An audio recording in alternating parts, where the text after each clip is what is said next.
Sabi ng mga doktor at ng mga nurses, kapag mainit daw uminom ng maraming fluids kasama po dyan ang sabaw at tubig.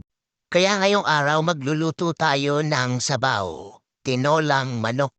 Pero napag-isip-isip ko, kung hihigupin ko ang sabaw na puro mantika na galing sa manok, sa tingin niyo ba makakabuti to sa akin? Eto talaga mga doktor at nurses na to, mali-mali naman ang tinuturo.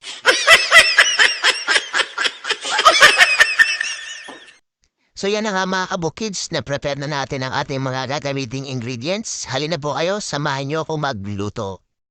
Eto na nga mga kabukids, naggisa na ako ng luya. So ginagawa natin to para hindi malansa ang ating niluluto. Yan at nilagay na nga natin sunod ang manok.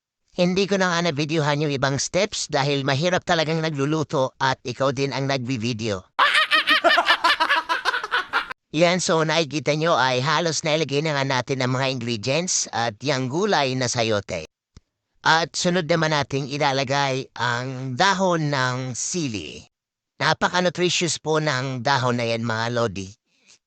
And ito na nga, inilagay na natin ang huling gulay, ang malunggay. Haluin lang natin ang marahan para medyo lumubog pa ang ating mga gulay. Hintay lang tayo ng ilang minutes pa hanggang sa maluto na lahat ng ating mga ingredients.